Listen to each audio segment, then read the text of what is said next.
অবিশ্বাস্য হলেও সত্যি যে স্মার্টফোনটা আমরা কিছু মাস আগে 25 কিংবা 26,000 টাকার মধ্যেই দেখতে পেতাম, সেটা কিন্তু বর্তমানে আমরা 16 কিংবা 18,000 টাকার মধ্যেই দেখতে পাচ্ছি, যেটা আমাদেরকে অফার করছে কোয়ালকম স্ন্যাপড্রাগনের একটি 5G চিপসেট, সুপার অ্যামোলেড একটি ডিসপ্লে, পাশাপাশি থাকছে সর্বোচ্চ 16 জিবি পর্যন্ত র্যাম ইউজ করার সুবিধা। হ্যাঁ, আমি Xiaomiর কিন্তু Redmi Note 12 5G এর কথা বলছি। মূলত যারা এই প্রাইস পয়েন্টের মধ্যে Redmi Note 12 এর 4G ভার্সনটা কিনতে যাচ্ছেন, তারা কিন্তু অনায়াসে চোখ বুঝে 5G ভার্সনটাও নিতে পারে। তবে স্মার্টফোনটি কিভাবে এবং কোথায় থেকে নিবে এবং আজও কি স্মার্টফোনটা আমাদের জন্য ভ্যালু ফর মানি হবে, তাও 16 কিংবা 18,000 টাকা প্রাইস পয়েন্টের মধ্যে, সবকিছুই জানাবো বিস্তারিত এই ভিডিওতে। চ্যানেলে নতুন হলে চ্যানেলটি সাবস্ক্রাইব করে ভিডিওটি লাইক দিয়ে ভিডিওটি শুরু করা যাক। যার ডিজাইনটা অনেকটা অবিকল Redmi Note 12 সিরিজের মতনই বলতে পারেন আপনারা, যার ব্যাকের টপ লেফট সাইডে প্রোভাইড করেছে স্মার্টফোনটি ট্রিপল ক্যামেরা সেটআপ, আর নিচের দিকে কিন্তু খোদাই করা হয়েছে রেডমির ব্র্যান্ডিংটি। 188 গ্রাম ওজনের সাথে আসে সম্পূর্ণ প্লাস্টিক বিল্ড স্মার্টফোনটির থিকনেস করা হয়েছে আপনার 7.98 মিলিমিটার, যার ফ্রন্টেই থাকছে Xiaomiর একটি স্ট্যান্ডার্ড ডিসপ্লে 6.67 ইঞ্চি মাপের ফুল এইচডি প্লাস রেজুলেশনের 120 হার্জ রিফ্রেশ রেট যুক্ত একটি সুপার অ্যামোলেড ডিসপ্লে,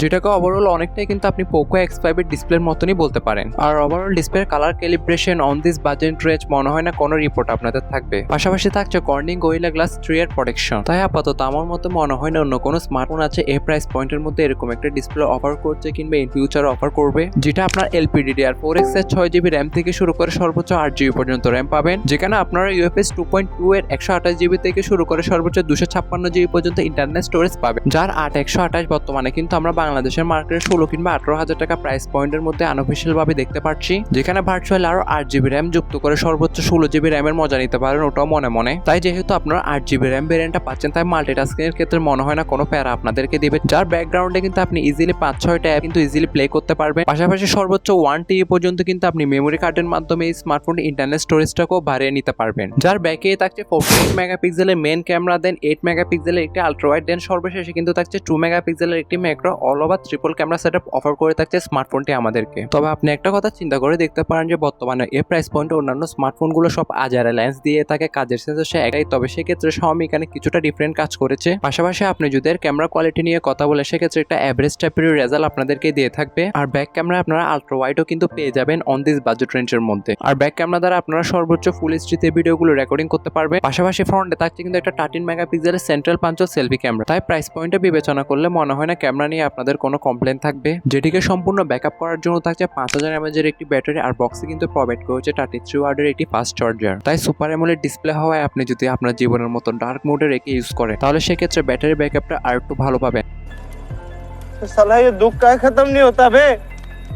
পাশাপাশি 3.5mm হেডফোন জ্যাকের গর্ত, single speaker, type C slot, আর থাকছে কিছু এসেনশিয়াল সেন্সর। আমার মতে এখানে ডিউল স্টিরিও স্পিকার দিলে একটু বেটার হতো, তবে কস্ট কাটিং এর জন্যই কিন্তু এখানে অ্যামোলেড ডিসপ্লে দেওয়া সত্ত্বেও কিন্তু সাইড মাউন্টেড ফিঙ্গারপ্রিন্ট সেন্সরকে দিয়েছে, যেটা Xiaomiর আগেকার একটি রীতি বলতে পারেন, যেখানে তারা চিপসেট হিসেবে দিয়েছে Qualcomm Snapdragon 4 Gen 1, যেটা 6nm বেস্ট একটি অক্টাকোর প্রসেসর। মূলত এই চিপসেটটা অনেকটাই কিন্তু আপনার Snapdragon 695 এর মতনই, যার পারফরমেন্সটা মনে হয় অনেকে আন্দাজ করতে পারছেন যারা কিনা আপনার Redmi Note 10 Pro, পাশাপাশি Redmi Note 11 Pro 5G কিংবা পোকো X5 সেসব ইউজ ফোন বা সেকেন্ড হ্যান্ড স্মার্টফোনগুলো কিন্তু বর্তমানে 15 কিংবা 20,000 টাকার মধ্যেই পাওয়া যায়। সে তুলনায় এই স্মার্টফোনটি কিন্তু আপনারা ইনটেক নিতে পারছেন, যেখানে আপনি পাবজির মতন গেম টাইনাটোনা 40 FPS এ রেখে প্লে করতে পারবেন। পাশাপাশি ক্যাপকাট বা কাইনমাস্টারের ফুল এইচডি ভিডিওগুলো এডিট করেও আপনি অনেক ভালো একটা সাপোর্ট পেয়ে যাবেন। তাই ওভারঅল এক কথায় 16 কিংবা 18,000 টাকা প্রাইস পয়েন্টের মধ্যে কিন্তু অ্যামোলেড একটি ডিসপ্লে, মোটামুটি ভালো একটি চিপসেট, পাশাপাশি মোটামুটি ভালো একটি ডিজাইনও বলতে পারেন, আর এর ক্যামেরা সেটআপ সহ মোটামুটি কিন্তু একটা এভারেজ টাইপের কম্বো আপনাদেরকে অফার করে থাকছে এই Redmi Note 12 5G স্মার্টফোনটি, যেটা বর্তমানে Jamuna future park, Bashundhara city কিংবা মোতালা প্লাজা ইত্যাদি বড় বড় শপিং মলগুলোতে কিন্তু আপনি এটা আনঅফিশিয়াল ভাবে অ্যাভেলেবেল দেখতে পাবেন। তবে সেক্ষেত্রে একটা জিনিস নিয়ে অবশ্যই কমেন্টে মারামারি করতে হবে না, সেটা হচ্ছে প্রাইস, কারণ আনঅফিশিয়াল স্মার্টফোনের প্রাইস কিন্তু একটু উপর নিচে করে, সেটা অবশ্যই স্টকের উপর ভিত্তি করে, তাই কেনার আগে অবশ্যই জেনে নেবেন মিন্স শপকিপার থেকে।